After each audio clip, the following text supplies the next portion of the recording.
आदरणीय मेरे प्रिय दोस्तों, भक्तों और गुरु प्रेमियों, आपके समक्ष साहब श्री गुरु ग्रंथ साहिब और साहब श्री गुरु गोबिंद सिंह साहब द्वारा रचित रामावतार में अवतारवाद के यह वृत्तांत को लेकर आपके समक्ष हाजिर हुआ हूँ। दोस्तों, आपने कट्टर सिखों से बहुत कुछ सुना होगा। इसी तरह कट्टर हिंदू भी अपनी ताल ठोकते हैं, लेकिन दोस्तों असलियत क्या है आपके सामने इस वृत्तांत के माध्यम से आपको बताऊंगा। दोस्तों, यह वृत्तांत लगभग 15 मिनट का होने वाला है, अतः आपसे विनती है कि बने रहिए। इस वृत्तांत के अंत तक आपको स्वयं पता लगेगा कि श्री गुरु गोविंद सिंह साहब ने रामावतार में क्या कहा है। तो दोस्तों, आइए इस वृत्तांत को बिना समय गवाए शुरू करते हैं। दोस्तों, साहब श्री गुरु ग्रंथ साहब एवं श्री गुरु गोबिंद सिंह साहब द्वारा रचित रामावतार में श्री राम एवं श्री कृष्ण की दिव्य अवतार लीलाओं का बड़े ही सुरुचिपूर्ण ढंग से प्रतिपादन किया गया है। रामावतार तो पूर्ण श्री राम के आद्योपांत जीवन वृत्तांत को मुखरित करने के साथ साथ उनके अवतार ग्रहण करने के महान कारणों की भी मीमांसा करता है। श्री गुरु ग्रंथ साहब से स्पष्ट उल्लेख है कि त्रेता युग में रघुवंशी श्री राम ने अवतार ग्रहण किया। रघुवंश तिलक राम शरणागत मुनियों के आधार थे। श्री परशुराम के दिव्य तेज का श्री राम सीता हरण किए जाने का भी वर्णन यहाँ उपलब्ध होता है। साहब श्री गुरु ग्रंथ साहब में बड़े विलक्षण ढंग से यह तथ्य ध्वनित हुआ है कि जब दशमुख रावण भगवती सीता जी का हरण करके उन्हें ले गया, तब हनुमान जी की सहायता से सीता जी का समाचार ज्ञात हो सका। मूर्ख दैत्य रावण यह नहीं समझ पाया कि वे सभी कार्य प्रभु प्रेरणा से ही संपन्न हो रहे थे। वे सभी उद्धरण श्री राम जी की अवतार लीला के विभिन्न प्रसंगों की संक्षिप्त झांकी प्रस्तुत करते हैं। श्री गुरु ग्रंथ साहब में यह तथ्य भी प्रकाशित हुआ है कि श्री कृष्ण ने द्वापर युग में अवतार ग्रहण करके दुराचारी कंस का उद्धार करके अपने नाना उग्रसेन को पुनः राज्य की गद्दी पर अधिष्ठित किया और दुष्टों का नाश करके भक्तजनों को अभयता प्रदान की। एक अन्य स्थल में श्री कृष्ण को मनमोहक वंशी की मधुर मधुर ध्वनि श्री कृष्ण द्वारा गोचारण लीला में धारण किए जाने वाले कंबल और उन्हें श्री कृष्ण को जन्म देने वाली माता देवकी के सौभाग्य की सराहना करके उन्हें धन्य धन्य कहा गया है। जहाँ नारायण श्री कृष्ण ने अपनी दिव्य लीलाओं को संपन्न किया, वह वनखंड यानी कि वन भूमि श्री वृंदावन की भी धन्यता अहोभाग्य का पात्र है, क्योंकि श्री कृष्ण ने यहाँ सुमधुर वंशी बजाते हुए गौओं का चारण किया था, गौओं को चराया था। एक पद में श्री कृष्ण को सभी आत्माओं में अधिष्ठित बतलाकर उनके वसुदेव नाम को सार्थक सिद्ध किया गया है। भक्त वत्सल श्री कृष्ण द्वारा दासी पुत्र विदुर का आलिंगन, प्रहलाद एवं अम्बरीश का श्री कृष्ण यानी कि गोविंद के प्रति अनन्य समर्पण भाव, रुक्मांगद को अपने किए गए कर्म की फल प्राप्ति आदि प्रसंगों का संक्षिप्त संकेत श्री गुरु ग्रंथ साहब में अनेकों स्थानों पर मिलता है। ऋषिकेश श्री कृष्ण के गोवर्धन धारण, दामोदर स्वरूप धारण, मुर आदि राक्षसों का संहार, भगवान विष्णु के नरसिंह, वाराह, वामन, मत्स्य, कूर्म आदि अवतारों का श्रद्धा पूर्वक स्मरण करके परमेश्वर के अनंत नामों का पुनः पुनः यशोगान किया गया है। भगवान के श्री कपिल अवतार का भी आदर सहित उल्लेख साहब श्री गुरु ग्रंथ साहब में उपलब्ध है।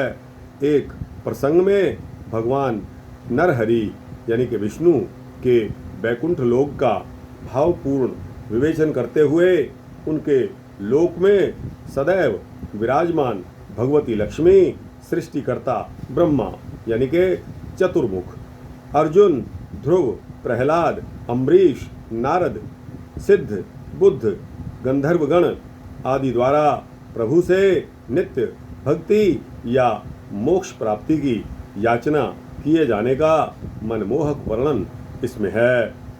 शरणागत वत्सल भगवान द्वारा आपदाग्रस्त द्रौपदी को वस्त्रदान, सुदामा की निर्धनता रूपी विपत्ति से रक्षा, हिरण्यकशिपु को अपने नखों से विदीर्ण करके भगवान नरसिंह द्वारा प्रहलाद को सभी प्रकार से अभय करके अपने कर कमलों द्वारा आशीर्वाद प्रदान करना इत्यादि भगवत लीला प्रसंग गुरु ग्रंथ साहब में पदे पदे दृष्टिगोचर होते हैं।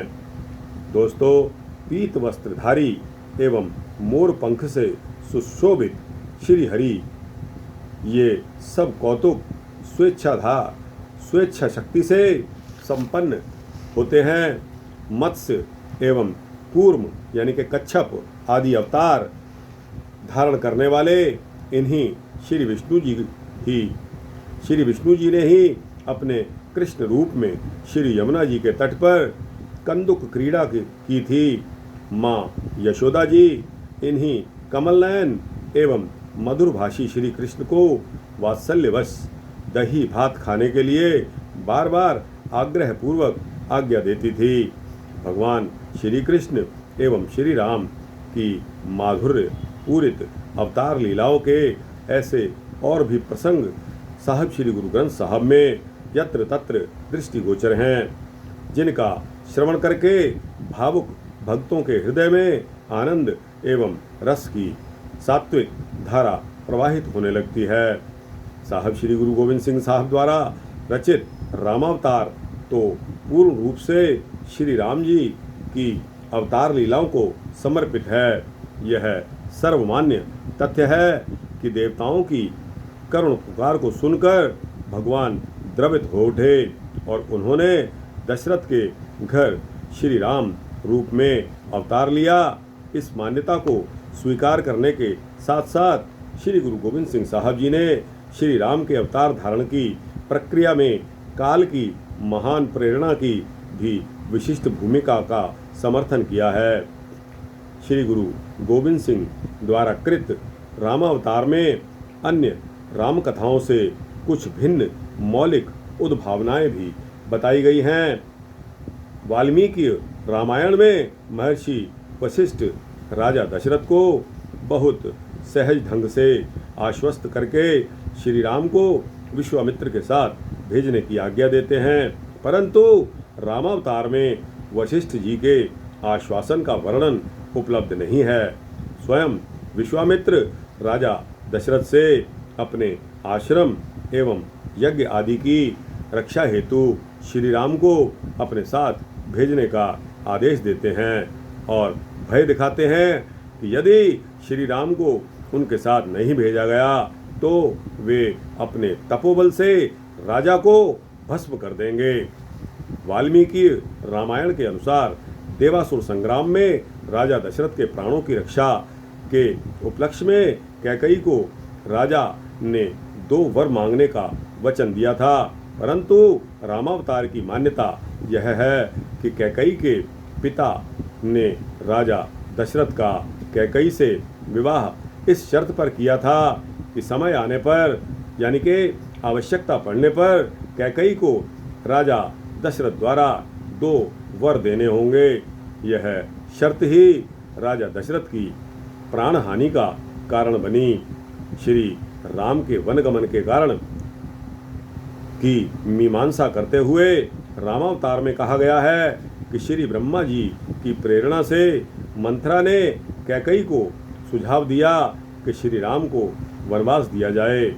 रामावतार में मारीच बड़े युक्ति युक्त ढंग से रावण को समझाते हुए कहता है कि श्री राम परमात्मा के अवतार हैं। वे भले ही मानव दिखाई देते हों, यद्यपि वो मानव नहीं हैं, अतः उनसे बैर रखना किसी प्रकार भी उचित नहीं है। रामावतार में एक और अद्भुत घटना के दर्शन होते हैं। युद्ध के प्रसंग में मेघनाथ नागपाश का प्रयोग करके श्री राम और लक्ष्मण को मूर्छित कर देता है। सीता जी को यह मिथ्या विश्वास दिलाने के लिए कि श्री राम और लक्ष्मण दोनों ही की मृत्यु हो चुकी है, रावण त्रिजटा के साथ सीता जी